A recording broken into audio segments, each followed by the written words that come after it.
వాక్యాన్ని భద్రపరచమని మా కొద్ది విన్నపంలో నజరేయుడైన యేసే అతి శ్రేష్టమైన నామములో వేడుకొని ప్రార్థిస్తున్నాను పరమ తండ్రి, ఆమేన్. దేవుడు తాను ఏర్పరచుకునిన వారు దివారాత్రులు తను గురించి మొర్ర పెట్టుకొనుచుండగా వారికి న్యాయము తీర్చడా అంటున్నాడు. లూకా భక్తుడు పరిశుద్ధాత్మ ద్వారా రాయబడిన మాట. ఈ మాట ఎవరు చెప్పారు అంటే యేసుక్రీస్తు వారే ఉపమాన రీతిగా ఉపమానం చెప్పిన తరువాత చెప్పిన మాటలు ఇవి. ఎవరి మాట చెప్పారు అంటే యేసుక్రీస్తు వారే చెప్పారు. దేవుడు తాను కొనిన వారు దివారాత్రులు తన్ను గురించి మొర్రపెట్టుచుండగా వారికి న్యాయము తీర్చడా. ఇంతకీ ఏర్పరచుకున్న వారు ఎవరు? ఏర్పరచబడిన వారెవరు? మార్కు సువార్త 13వ అధ్యాయము 20వ వచనం చదువుకుందాం. మార్కు సువార్త 13వ అధ్యాయము 20వ వచనం. ప్రభు ఆ దినములు తక్కువ చేయని ఎడల ఏ శరీరియు తప్పించుకొనకపోవును. ఏర్పరచబడిన వారి నిమిత్తము అనగా తను ఏర్పరచుకునిన వారి నిమిత్తము ఆయన ఆ దినములను తక్కువ చేసెను అన్నాడు. తాను ఏర్పరచుకునిన వారు ఎవరు?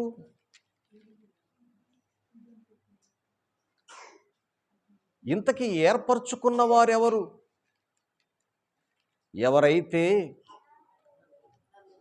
తన కుమారుని రక్తము ద్వారా ఆయనను సమీపించారో వారందరూ కూడా ఏర్పరచుకున్నవారు.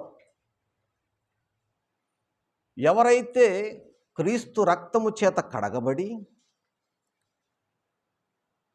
బాప్తిస్మము ద్వారా ఆయన సమీపించారో వారందరూ కూడా ఆయన ఏర్పరచుకునిన వారు. ఎప్పుడు ఏర్పరచుకున్నారు? వీరిని దేవుడు ఎప్పుడు ఏర్పరచుకున్నాడు అంటే అనాది సంకల్పములోనే. అంటే అప్పటికి ఈ భూమి నిర్మించబడి ఉండలేదు. అందుకే ఎఫెసీయులకు రాసిన పత్రిక 1వ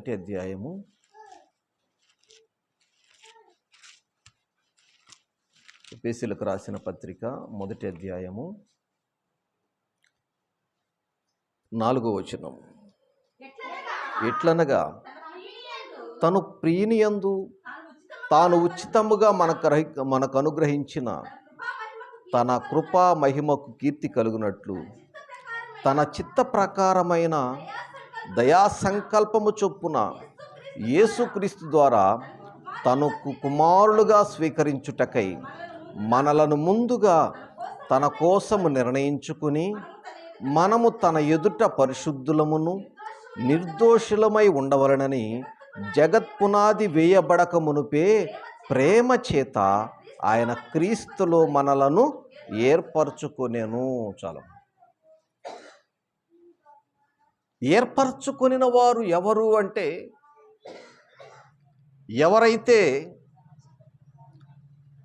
ఎవరైతే తన కుమారుని ద్వారా అంటే యేసుక్రీస్తు ద్వారా తనకు కుమారులుగా స్వీకరించుటకై. ఎవరి ద్వారా స్వీకరించుకుంటాడు కుమారులుగా? యేసుక్రీస్తు ద్వారా మాత్రమే తండ్రి అయిన దేవుడు మనల్ని కుమారులుగా లేదా కుమార్తెలుగా. కుమారులు అన్నాడని స్త్రీల గురించి మాట్లాడలేదేమో అనుకోదు. ఎందుకంటే కుమారులు అంటే పురుషుల్లో నుంచి స్త్రీ వచ్చింది కాబట్టి అక్కడ కుమారులు అన్నారు. కాబట్టి కుమారుడుగా స్వీకరించుటకై మనలను ముందుగా తన కోసము నిర్ణయించుకున్నాడు. దేవుడంట ఎప్పుడు నిర్ణయించుకున్నాడు? జగత్ పునాది వేయబడాలప్పటికి మనలను ఇలా నియమించుకోవటానికి. ఆయన రక్తము చేత కడగబడాలని, ఆయన పిల్లలుగా మనం ఉండాలని ఎప్పుడు నిర్ణయించుకున్నాడు ఆయన? జగత్పునాది. మనం ఒక చిన్న పని చేయాలని ఒక ప్లానింగ్ ఉంటుంది, ఒక ఆలోచన ఉంటుంది. ఆయనకు కూడా ఒక ఆలోచన ఉంది. ఆలోచన ఎప్పుడు ఆలోచన తెలుసు? అది జగత్పునాది వెయ్యబడక మునిపే ఆయన ఏం చేశారంటే ప్రేమ చేత క్రీస్తులో మనలను, ఎందుకని క్రీస్తులోనే ఏర్పరచుకోవాలి మనలను? ఎందుకంటే దేవుని యొద్దకు రావటానికి మనము నీతిమంతులము కాదు. దేవుని యొద్దకు రావాలంటే మనం నీతిమంతులు కాము. అంటే ఆ దినాలలో ఇశ్రాయేలీయుల యొక్క చరిత్ర గనక మీరు చూస్తే దేవుని యొద్దకు సమీపించటం ఎంత కష్టమో మీకు తెలుస్తుంది. నిర్గమాకాండము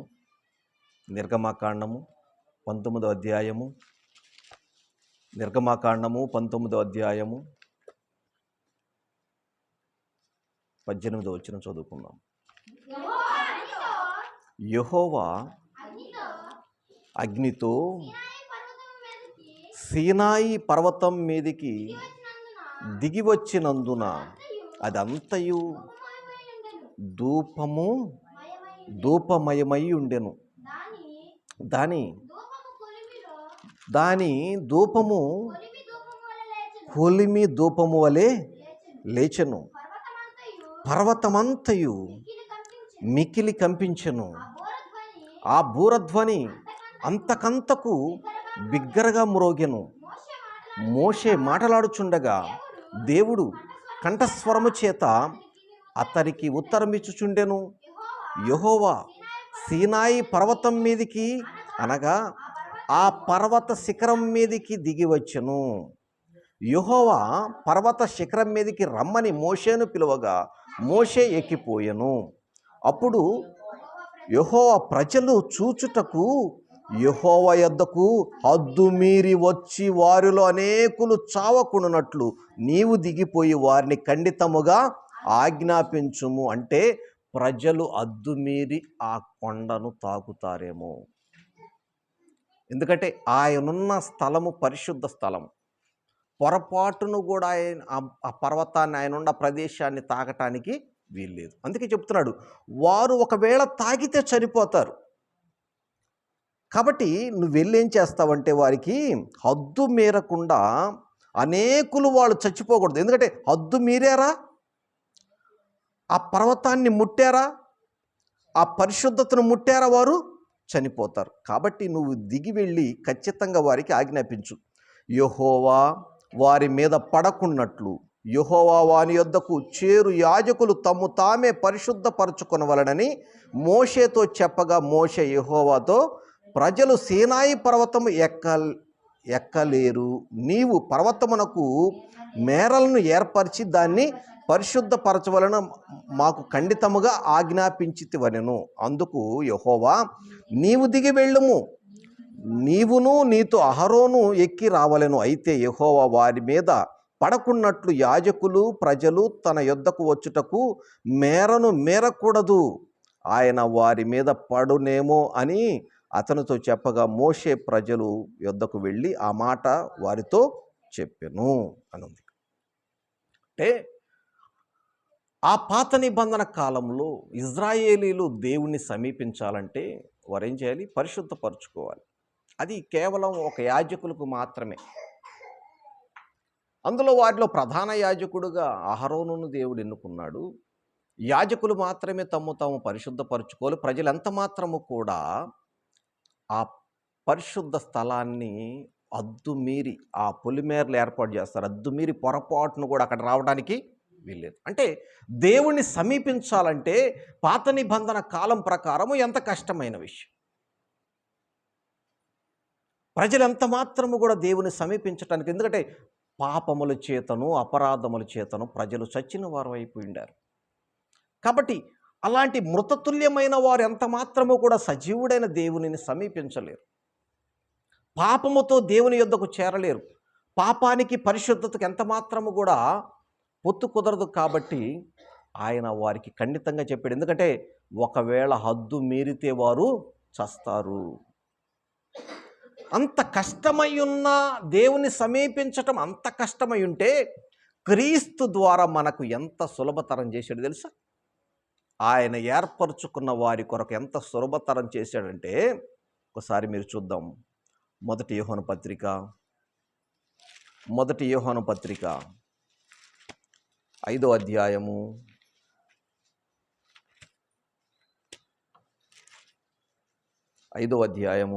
14వ వచనం చదువుకుందాం. మొదటి యోహాను పత్రిక 5వ అధ్యాయము 14వ వచనం. ఆయనను బట్టి మనకు కలిగిన ధైర్యము ఏదనగా, ఆయన చిత్తానుసారముగా మనమేది అడిగినను ఆయన మన మనవి ఆలకించుననున్నదియే అన్నాడు. ఇక్కడ మనకి ధైర్యం ఒకటి ఉంది. ఆ దినాల్లో ఇజ్రాయేలీలకి ధైర్యం లేదు. ఎంత మాత్రము కూడా దేవుని సమీపించలేరు, ఆయన శబ్దాన్ని కూడా వినలేరు, ఆయన మాటను కూడా వినలేరు. కేవలం ప్రవక్తల ద్వారా మాత్రమే మోషేతో మాట్లాడితే మోషే వెళ్ళి వాళ్ళతో చెప్పాలి. ఎందుకంటే దేవుని యొక్క మాటను వినగలిగిన శక్తి వారి చెవులకు లేదు. అందుకే యుగాంతమందున్న అంటే ఒకసారి చూడండి, హెబ్రీయులకు రాసిన పత్రిక 1వ అధ్యాయం 1వ వచనం చూడండి. హెబ్రీయులకు రాసిన పత్రిక 1వ అధ్యాయము 1వ వచనం. పూర్వకాలమందు నానా సమయములలో నానా విధములుగా ప్రవక్తల ద్వారా మన పితరులతో మాట్లాడిన దేవుడు ఈ దినముల అంతమందు కుమారుని ద్వారా మనతో మాట్లాడాను. అంటే మనందరితో మాట్లాడటానికి కుమారుని నియమించుకున్నాడు మధ్యవర్తిగా. అంటే కుమారుని వల్ల మనకు ఒక ధైర్యం వచ్చింది. ఆయన ఏర్పరచుకున్న ప్రజలకు ఒక ధైర్యం వచ్చింది కుమారుని ద్వారా ముందుగా కుమారులుగా ఎన్నుకున్నాడు. ఈ కుమారులకు ఒక ధైర్యాన్ని ఇచ్చాడు. ఏ ధైర్యాన్ని అంటే, ఆయనను బట్టి మనకు కలిగిన ధైర్యము ఏదంటే, ఆయన చిత్తానుసారముగా మనం ఏది అడిగినను ఆయన మన మనవి ఆలకించుననున్నదియే అన్నాడు. ఎవరిని బట్టి? ఆయనను బట్టి అంటే ఆయన అంటే ఎవరు? ఆయన అనిన చోట యేసుక్రీస్తు వారు అని అర్థం. ఆయన అనిన చోట యేసుక్రీస్తు వారు అని అర్థం. దేవుడు అని ఉన్న చోట తండ్రి అయిన దేవుడు అని అర్థం. కాబట్టి యేసుక్రీస్తు వారిని బట్టి మనకు కలిగిన ధైర్యం ఏంటి అంటే, ఆయన చిత్తం. మళ్ళీ ఆయన చిత్తం అన్నాడు కదా, ఆయన అనగా యేసుక్రీస్తు వారి చిత్త ప్రకారముగా మనం ఏది అడిగినను అంటే క్రీస్తు నామములో అడగాలి. ఎవరి నామములో అడగాలి? క్రీస్తు నామములో. అంటే నీవు ఒక అడ్రస్ నువ్వు తప్పు రాస్తే ఆ ఉత్తరం చేరుతుందా? చేరదు. అంత బాగా రాస్తావు, చదువుతులు రాయాల్సిన మ్యాటర్ అంతా రాసి తప్పు అడ్రస్ రాసావు అనుకో, లెటర్ వెళుతుందా? వెళ్ళదు. అలాగే ఎవరి ద్వారా నువ్వు అడగాలంట? ఎవరి ద్వారా అడగాలి నువ్వు? ఆయన ద్వారా, అనగా యేసు నామములో నీవు తండ్రి అయిన దేవుణ్ణి అడగాలి. అడిగినప్పుడు ఏం జరుగుతుంటే, అడిగినను ఆయన మన మనవి ఆలకిస్తాడు. ఎలా ఆలకిస్తాడంటే, తండ్రి నామమున అడగాలి. ఎవరి నామమున అడగాలి? తండ్రి, క్రీస్తు వారి నామములో, యేసు క్రీస్తు వారి యొక్క నామములో తండ్రిని అడగాలి. ఏ అవసరం అయితే సరే, అది అనారోగ్యమా, ఆర్థిక సంబంధమైన బాధ, కుటుంబ సంబంధ సమస్య, లేకపోతే ఆత్మానుసారమైన పరిస్థితుల, ప్రతి విధమైంది కూడా నీవు ఎవరిని అడగాలి? ఒక ధైర్యం నీకుంది. ఎందుకంటే మన ప్రధాన యాజకుడు ఉన్నాడు కాబట్టి మన తరపున మాట్లాడటానికి మనకు కలిగిన ధైర్యాన్ని బట్టి మనం ఎవరిని అడగాలి? తండ్రిని. కుమారుని యొక్క ధైర్యము మనకెవరున్నారు? యేసుక్రీస్తు వారు మాకు తోడుగా ఉన్నాడు, ఆయన నామమున తండ్రిని అడిగితే ప్రతిదీ కూడా మనకు చేస్తాడన్న ధైర్యంతో అడగాలి. ఇదే మాటని ఇంకో చోట రోమీయులకు రాసిన పత్రిక 5వ అధ్యాయము 2వ వచనము. రోమీయులకు రాసిన పత్రిక 5వ అధ్యాయము 2వ వచనం. మరియు ఆయన ద్వారా మనము విశ్వాసము వలన కృపయందు ప్రవేశము గలవారమై అందులో నిలుచుండి దేవుని మహిమను గూర్చిన నిరీక్షణను బట్టి అతిశయపడుచున్నాము. చాలమ్మ. ఇక్కడ మరియు ఆయన ద్వారా అన్నాడు. ఆయన అంటే ఎవరు? యేసుక్రీస్తు వారు. ఆయన అంటే ఎవరు? యేసుక్రీస్తు ద్వారా మనకు ఏం కలిగింది? విశ్వాసము. విశ్వాసం అంటే నమ్మకం. విశ్వాసం అంటే నమ్మకం. నువ్వు అంత పెద్ద ఇంటిని కడతావు, పెద్ద ఇంటిని కడతావు, అంత ఇంటికి ఒక నమ్మకమైన వస్తువుని పెడతావు. ఏంటది? అంత పెద్ద ఇంటిని కడతావు, అంత పెద్ద ఇంటిలో విలువైన సామాను ఉంటుంది. ఆ విలువైన సామాన్ అంతటికి ఒక నమ్మకం పెట్టి వెళ్తావు నువ్వు. ఆ నమ్మకం నన్ను కాపాడుతున్న నమ్మకాన్ని పెట్టి వెళ్తావు. ఏంటది? ఏంటది? ఇంత పెద్ద ఇల్లు కడతావు, ఇంట్లో విలువైన సామాను ఉంటుంది, ఒక నమ్మకాన్ని ఇక్కడ పెట్టి వెళ్తావు. ఏంటది? తాళం బుర్ర. తాళం వేసి వెళ్తావు. నీ నమ్మకం దేని మీద? నీ ఇంటి పక్కన వాళ్ళ మీద కాదు, ఈ పక్కన వాళ్ళ మీద కాదు, ఎదురింటి వాళ్ళ మీద నమ్మకం కాదు. నీ నమ్మకం ఎక్కడుంది? తాళం. ఆ తాళ బుర్ర ఆ ఇళ్ళంతని కూడా కాపాడుతున్న విశ్వాసం నీకు. ఇప్పుడు నీకున్న విశ్వాసం ఆయన ద్వారా ఏమొచ్చింది? విశ్వాసము. ఆయన ద్వారా ఏమొచ్చింది? విశ్వాసము. ఆయన ద్వారా మనకి కలిగింది ఏంటంటే విశ్వాసము. విశ్వాసం వలన ఈ కృపయందు ప్రవేశము గలవారమై అందులో నిలుచుని ఉండి, ఎక్కడ ప్రవేశము? పరలోక ప్రవేశము. విశ్వాసము వలన ఈ కృపయందు ప్రవేశము గలవారమై అందులో నిలిచి ఉండి దేవుని మహిమను గురించి నిరీక్షణను బట్టి అతిశయపడుచున్నాము. అతిశయం అంటే గర్వం. దేని యందు అతిశయపడుతున్నాం? దేవుని యందు. ఒక విశ్వాసికి ఒక నమ్మకం ఎవరి మీద? దేవుని మీద. ఒక విశ్వాసికి ఎవరి మీద నమ్మకం ఉంటుంది? ఒక ఇంటి యజమానికి ఎవరి మీద నమ్మకం ఉంటుంది? తాళబుర్ర మీద. తాళబుర్ర మీద. ఒక ఇంట్లో ఏదైనా వస్తువు మిస్ అయితే మొదట ఇంట్లో ఉన్నవారిని అనుమానిస్తారు. అవునా కాదా? అవునా కాదా? ఇంట్లో ఏదన్నా వస్తువు మిస్ అయినప్పుడు ఇంట్లో ఉన్న వారందరిని అడుగుతారు, తీసావా తీసావా తీసావా అని. అవునా కాదా? అవును. అంటే నీకు ఇంట్లో వాళ్ళ మీద కూడా నమ్మకం లేదు, కానీ దేని మీద నమ్మకం ఉంది? తాళం బుర్ర మీద. తాళం బుర్ర మీద నమ్మకం ఉంది. కాబట్టి మనకు ఈ విశ్వాసం అనేది కూడా దేవుని వలన, అంటే క్రీస్తు వలన ఈ కృపయందు ప్రవేశము గలవారమై. యేసుక్రీస్తు వల్ల వచ్చిన ఇంకో రెండో వరం ఏంటి? ప్రవేశము. కృప కలిగింది. ఆ కృప వలన మనకేం కలిగింది? ప్రవేశం. ఏ ప్రవేశము? మరణము నుంచి జీవములోనికి దాటిపెట్టి ప్రవేశము కలిగిన వారమయ్యాం. అందులో నిలిచి నుండి దేవుని మహిమ గురించి నిరీక్షణను బట్టి అతిశయపడుచున్నాము. మహిమను బట్టి, ఆయన అనుగ్రహిస్తున్న మహిమను బట్టి మనం ఏం చేస్తున్నాము? అతిశయపడుతున్నాం. మన అతిశయం ఏంటంటే ఎవరిని చూసి అంటే ఈ లోక సంబంధమైన ధనాన్ని చూసి కాదు.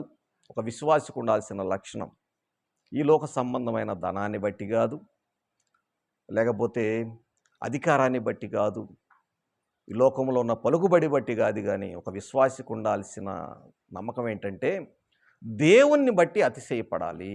ఎందుకంటే ఏదో ఒక రోజు నీకున్న పలుకుబడి పోవచ్చు. అన్ని ఉన్న రోజు నువ్వు గొప్పవాళ్ళు అంటారు. నీకు అన్ని పోయిన రోజు నిన్ను ఒకళ్ళు వలరించేవాళ్ళు ఉంటాయి. నీకు అన్నీ బాగున్నాయి అనుకో. ఒక సామెత చెప్తూ ఉంటారు, బెల్లం చుట్టూ ఏం వాళ్తాయి అంటే. ఎందుకని? ఏముంది బెల్లంలో? ఏముంది? తీపి ఉంది. అందుకని బెల్లం చుట్టూ ఏం వాళ్తున్నాయి అంటారు. నీ దగ్గర కూడా అన్నీ ఉన్నప్పుడు అందరూ వస్తారు. ఇక నీ దగ్గర ఏమీ లేదు అనుకున్న సమయంలో నీ దగ్గరికి ఎవరు కూడా రారు. ఇది మనుషుల నైజం. కాబట్టి ఏదో ఒక రోజు మనకు కలిగినవన్నీ కూడా పోవచ్చు. వీటి బట్టి మనం ఎప్పుడు కూడా అతిశయపడకూడదు. కానీ ఎవరి యందు అతిశయపడాలంట?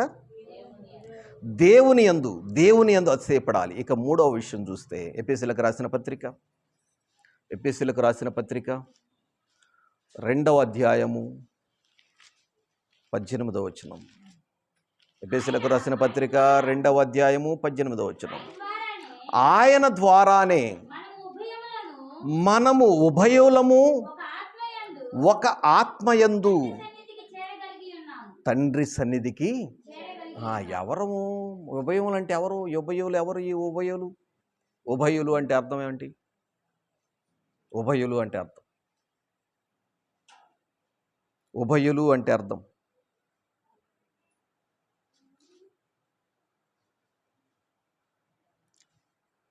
ఆ విషయాన్ని మనం చూడటానికి 11వ వచనం నుంచి చదువుదాం. ఎఫెసీయులకు రాసిన పత్రిక 2వ అధ్యాయము 11వ వచనం నుంచి. కాబట్టి మునుపు శరీర విషయములో అన్యజనులయ్యుండి శరీరమందు చేతితో చేయబడిన సున్నతి గలవారు అనబడిన వారి చేత సున్నతి లేని వారు అనబడిన మీరు ఆ కాలమందు ఇజ్రాయేలుతో సహా పౌరులు కాక పరదేశులను, వాగ్దాన నిబంధనలు లేని పరజనులను, నిరీక్షణ లేని వారును, లోకమందు దేవుడు లేని వారునయ్యుండి క్రీస్తుకు దూరస్తులయ్యుంటిరని మీరు జ్ఞాపకము చేసుకొనుడి. ఇప్పుడు మీకు అర్థమైందా ఈ ఉభయులు ఎవరో? ఇప్పుడు అర్థమైందా? ఇప్పుడన్నా ఈ ఉభయులు ఎవరో? ఇప్పుడు ఉభయులు అంటే అర్థం ఏంటి? ఉభయులు అంటే ఇద్దరును అని అర్థం. ఉభయులు అంటే ఇద్దరును అన్నాడు. అంటే ఈ అన్ని జనాంగముగా ఉన్నవారు అంటే ఇజ్రాయేలీలు కాక పరజనులను ఏమన్నాడు? అన్యజనులు అన్నాడు. వీరు గడిచిన కాలంలో అంతకుముందు వీరనేవారు మేము సున్నతి గలవారము, మిగతా వారందరూ సున్నతి లేని వారు అని ఒక చిన్న చూపు ఇజ్రాయేలీలకు ఉండేది. అంటే సున్నతి గలవారమైన మేము దేవుని పిల్లలం, సున్నతి లేని మీరు దేవుని పిల్లలు కారు అనే ఒక ఆలోచనతో వీరున్నప్పుడు ఈ విషయాన్ని గురించి పౌలు భక్తుడు మాట్లాడుతూ ఆయన అంటాడు, శరీరమందు సున్నతి చేయబడిన సున్నతి గల వారు అనబడిన వారి చేత సున్నతి లేని వారు అనబడిన మీరు ఆ కాలమందు ఇజ్రాయేలుతో సహపౌరులు కాక పరదేశులను, వాగ్దాన నిబంధనలు లేని పరజనులను, నిరీక్షణ లేని వారును, లోకమందు దేవుడు లేని వారయ్యుండి క్రీస్తుకు దూరస్తులయ్యుంటిరని మీరు జ్ఞాపకం చేసుకొనుడి. అయినను మునుపు దూరస్తులైన మీరు ఇప్పుడు క్రీస్తు యేసునందు క్రీస్తు రక్తము వలన సమీపస్తులై ఉన్నారు. అంటే దూరం అయిపోయిన మీరు క్రీస్తు రక్తము ద్వారా ఏమయ్యారు? దగ్గర వారైపోయారు. అప్పటి వరకు వాళ్ళెవరో అనుకున్నారు. ఒక్కసారిగా ఇజ్రాయేలీలు మనం ఏమైపోయాం? క్రీస్తు రక్తము ద్వారా రక్త సంబంధులం. ఏ రక్తము ద్వారా? క్రీస్తు రక్తము ద్వారా. క్రీస్తు రక్తము ద్వారా రక్త సంబంధులం. ఒక విధంగా ఒక విశ్వాసి కూడా రక్త సంబంధులే. ఎలా రక్త సంబంధులు అవుతారు? మా నాన్న ద్వారా వచ్చిన వారు కాదు, మా అమ్మ ద్వారా వచ్చిన వారు కాదు, ఎలా మాకు రక్త సంబంధాలు అవుతారు అంటే, నువ్వు యేసుక్రీస్తు రక్తము ద్వారా రక్షించబడిన నీవు, నీ తోటి వారు కూడా అలాగే రక్షించబడ్డారు కాబట్టి నీ తోటి విశ్వాసి కూడా, లేకపోతే నీ సహోదరుడని ఎందుకంటారు? సహ ఉదరములో నుంచి వచ్చిన వారిని సహోదరుడు అంటారు.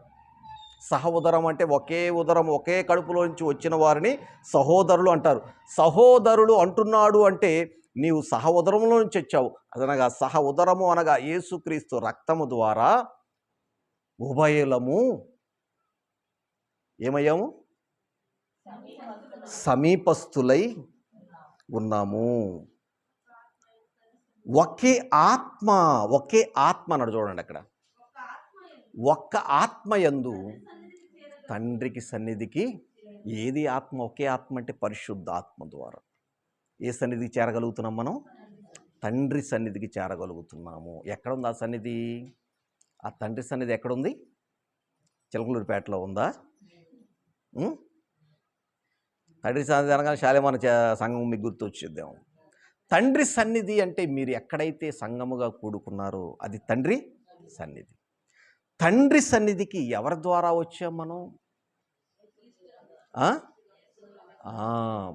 ఒకే ఆత్మ ద్వారా తండ్రి సన్నిధికి వచ్చాం. ఇంకొక విషయాన్ని, 4వ విషయాన్ని చూద్దాం. ఎఫెసీయులకు రాసిన పత్రిక 3వ అధ్యాయము 12వ వచనం. ఎఫెసీయులకు 3:12. ఆయన యందలి విశ్వాసము చేత ధైర్యమును నిర్భయమైన ప్రవేశమును ఆయనను బట్టి మనకు కలిగి ఉన్నవి. ఏం కలిగి ఉన్నట? విశ్వాసము చేత ధైర్యము, నిర్భయమైన ప్రవేశం. భయపడాల్సిన అవసరం లేదు, ఎక్కడో బయట ఉండాల్సిన అవసరం లేదు. ఇక్కడ ఇంతకుముందు పూర్వకాలంలో ఇజ్రాయేలీలు ప్రతి ఒక్కరూ ఆ గుడారాన్ని సమీపించటానికి లేదు, గుడారం వెలుపటే ఉండాలి. పొరపాటును కూడా ఆ బలిపీఠం దాటుకొని లోపల రావడానికి లేదు. వాళ్ళు బయటికి ఉండాలి, వాళ్ళు గుడారం వెలుపలే ఉండాలి. పొరపాటును కూడా లోపల రావడానికి లేదు.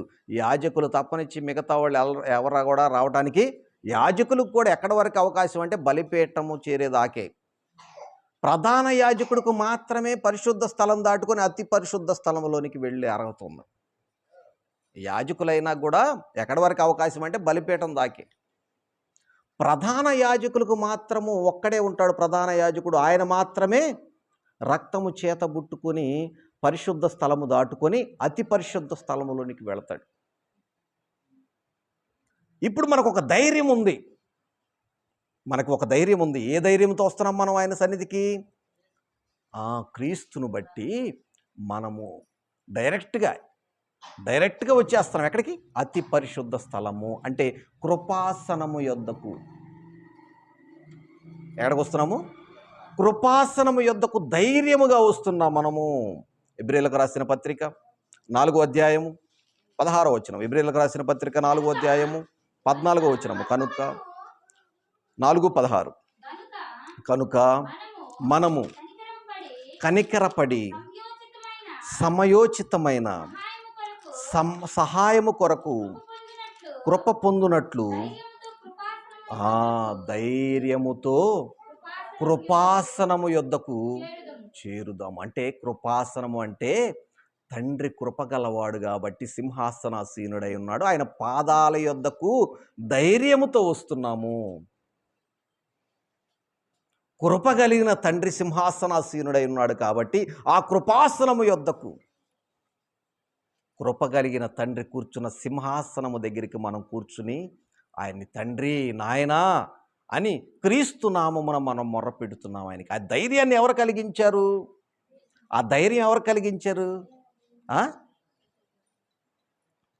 ఒక వ్యక్తి వాడు సమాధులు దాటుకొని పోవాలి, వాళ్ళూరు వెళ్ళాలంటే సమాధులు దాటుకొని పోవాలి. ఆ సమాధుల దగ్గర ఏముంటాయని భయం వీడికి? ఏముంటాయి? దెయ్యాలు ఉంటాయని భయం. ఇప్పుడు ఈ మెడలో సిలువ ఉంది, వీడి మీద వీడికి ధైర్యం లేదు. కానీ వీడి మెడలో ఉన్న సిలువను చూసి వీడి ధైర్యం, ఎందుకంటే ఈ సిలువను చూస్తే దెయ్యాలు దగ్గరికి రావు. అందుకని ఆ సిలువను బట్టి ధైర్యంతో వెళ్ళిపోతాడు సమాధులు దాటుకొని. ఎందుకంటే నాకేం భయం లేదు, నా దగ్గర ఏముంది? సిలువ. అంటే వీడి మీద వీడికి నమ్మకం లేదు, కానీ వీడి నమ్మకం అంతా ఎక్కడ? చిన్న సిలువ మీద. కానీ మన విశ్వాసం ఏంటి? ఎవరి మీద నమ్మకంతో మనం వెళ్తున్నాం? ఎవరిని బట్టి ధైర్యం? యేసుక్రీస్తుని బట్టి ధైర్యముతో మనము ఎక్కడికి వెళ్తున్నాము? డైరెక్ట్గా తండ్రి సన్నిధిలోకి వెళ్ళిపోతున్నాం. అంటే కృపాసనము యొద్దకు, అతి పరిశుద్ధ స్థలములోనికి వెళ్ళి మనం మొర్రపెట్టే శక్తిని, అధికారాన్ని దేవుడు మనకు ఇచ్చాడు. అంటే ఇప్పుడు ఒక యాజకుడు చేస్తేనే వినటం కాదు, అంటే పాస్టర్ చేస్తేనే ప్రార్థన ఆలకించటం కాదు. ప్రతి విశ్వాసి, సహోదరులు అంటే సహ ఉదరములో నుంచి వచ్చిన వారు, అనగా క్రీస్తు రక్తము చేత వచ్చిన రక్త సంబంధులందరూ కూడా క్రీస్తు నామమున గనక నువ్వు మొర్ర పెట్టగలిగితే ప్రతి విధమైన అవసరతను నువ్వు దేవుని దగ్గర పొందుకోగలవు. అయితే కొన్ని విషయాల్లో ఆలస్యం జరిగి ఉండొచ్చు. అబ్రహాముకు చేసిన వాగ్దానము నెరవేర్చడానికి ఎన్ని సంవత్సరాల టైం పట్టింది? 25 సంవత్సరాల టైం పట్టింది. నువ్వైతే ఓపికగా ఉంటావా? కాలేబుకి ఒక వాగ్దానం చేశాడు దేవుడు. ఆ వాగ్దానం నెరవేరటానికి ఎన్ని సంవత్సరాల టైం పట్టింది? 45 సంవత్సరాల టైం పట్టింది. పాలు తేళ్లు ప్రవహించు కానాను దేశం ఇస్తాను అని చెప్పినప్పుడు ఇజ్రాయేల్లో చాలామంది ఆయన యందు విశ్వాసం ఉంచలేదు కాబట్టి అరణ్యంలో నశించారని వాక్యం చెప్పబడుతుంది. ఆ వారిలో వచ్చిన ఆ సంతానము, ఆ వారిలో నుంచి వెళ్ళిన వారే ఇద్దరు ఆ తరము వారిలో, మిగతా వారి పిల్లలు వెళ్ళారు. ఇజ్రాయేలీల్లో ఆ తరములో వారంతా కూడా వాగ్దానం ఎవరికైతే చేశాడో దేవుడు, ఆ తరములో ఇద్దరు కానాను దేశం చేరుకున్నారు. ఎవరు? కాలేబు, యెహోషువ. మిగతా వారు వారి పిల్లలు. వారి పితరులైతే అరణ్యంలో చచ్చిపోయారు. ఎందుకంటే వీళ్ళు వాగ్దానాన్ని వీరు పక్కన పెట్టేశారు. విశ్వాసం లేదు వీళ్ళకి. కాబట్టి ఆయన వాగ్దానం చేసినప్పుడు కొన్ని నెరవేర్చే సమయం పడుతుంది. ఆ సమయాన్ని బట్టి మనం ఏం చేయాలి? ఎదురు చూడాలి. ఈ రాత్రి ప్రార్థన చేస్తారు, రేపు నీ పని జరగకపోతే ప్రార్థన మానేస్తా. వాళ్ళు కూడా అంతే చేశారు. నువ్వు మోసం ఇస్తావా లేదా? అడిగినప్పుడు ఇచ్చాడు లేదా? ఇచ్చాడా? ఆలస్యం చేశాడా? ఏది తొందరగా ఇయ్యాలో తెలుసు ఆయనకి, ఏది తొందరగా ఇవ్వకూడదు కూడా, ఏది తొందరగా ఇవ్వాలో ఎప్పుడు ఇవ్వాలో ఆయనకు అన్నీ తెలుసు. ఏ సమయాన నీకు అవసరమో ఆ సమయానికి అందించటం ఆయన పని. ఆ సమయానికి నువ్వు ఆయన గణపరుస్తావు అలా అందిస్తే. కాబట్టి దేవుడు చేసే ప్రతి మేలు కూడా ఎలా ఉంటుందంటే, సమూయేలు భక్తుడు అంటాడు, మొదటి సమూయేలు గ్రంథం 12వ అధ్యాయము 23వ వచనం. మొదటి సమూయేలు గ్రంథము, నా మట్టుకు నేను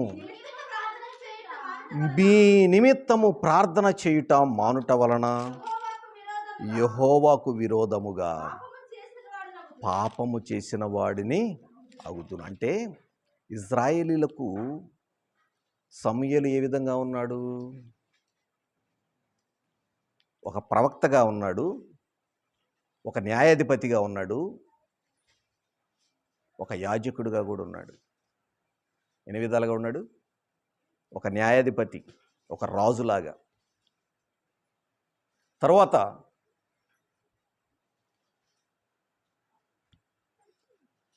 ఎలా ఉన్నాడు? ఒక ప్రవక్తగా ఉన్నాడు. తర్వాత ఒక యాజకుడిగా కూడా ఉన్నాడు. ఆయన చెబుతున్న మాట ఏంటో తెలుసా? నా మట్టుకు నేను మరి ఎక్కువ ఆసక్తితో మీ నిమిత్తము ప్రార్థన చేయుట మానుట వలన యెహోవాకు విరోధముగా పాపము చేసిన వాడును అగుతును. అంటే సంఘాన్ని గురించి ఇప్పుడు ఇజ్రాయేలీల సంఘం పాళ్యం అంటారు దాన్ని. ఇజ్రాయేల్ ఉండేది అంతా ఏమంటారు? పాళ్యం. పాళ్యం అంటే ఏదో కాదు, ఆ ఉన్న ప్రదేశాన్ని మొత్తాన్ని కలిపి పాళ్యము అంటారు. అంటే ఇప్పుడు మనం చెప్పాలంటే సంఘము, ఈ సంఘము నిమిత్తము ఒక ప్రధాన యాజకుడుగా లేకపోతే ఒక సేవకుడుగా ఏం చేయాలి? సేవకుడు సంఘము కొరకు ఏం చేయాలి? ప్రార్థన చేయాలి. అలా చేయకపోతే ఏం జరుగుతుందంట? ఏం జరుగుతుంది అంటున్నాడు ఆయన? పాపము చేసిన వాడు అవుతాడు. ఎవరు? సేవకుడు. అదే క్రమంలో విశ్వాసులు కూడా ఏం చేయాలి తెలుసా? ఏం చేయాలి? ప్రార్థన చేయాలి. దేని కొరకు ప్రార్థన చేయాలి? ఈ లోక సంబంధమైన వాటి గురించి మనం ప్రతి విషయంలో అడగకూడదు. మొదట మీరు ఎక్కడ వెతకమన్నాడు ఆయన? పైనున్న వాటిని వెతకండి. పైనున్న వాటిని వెతకాలి. పైన చాలా శ్రేష్టమైనవి ఉన్నాయి. పైన ఏమున్నాయి? శ్రేష్టమైనవి ఉన్నాయి. పైన ఉన్న వాటిని వెతకండి. శ్రేష్టమైనవి ఉన్నాయి కాబట్టి వాటి కోసం మీరు వెతకండి అన్నాడు. అంటే మనం ఆత్మ సంబంధమైనవి అడిగినప్పుడు ఆత్మ సంబంధమైనవి మనం పొందుకుంటే ఈ లోక సంబంధమైన ప్రతిదీ కూడా మన పాదాల యొద్దకు వస్తుంది. అర్థమైందా? పరసంబంధమైనది కనుక నువ్వు దేవుని దగ్గర అడిగావు అనుకో, పరసంబంధమైన జ్ఞానంతో నిండుకొని నీవు ఆయన కలిగి ఉన్నప్పుడు ఈ లోక సంబంధమైన ప్రతిదీ కూడా ఎక్కడికి వస్తుంది? నీ పాదాల దగ్గరికి వస్తుంది. అదే చెప్తున్నాడు ఆయన. ముందట మీరేం వెతకమంటున్నాడు? పైనున్న వాటిని. కాబట్టి మీరు ఆయన రాజ్యమును, నీతిని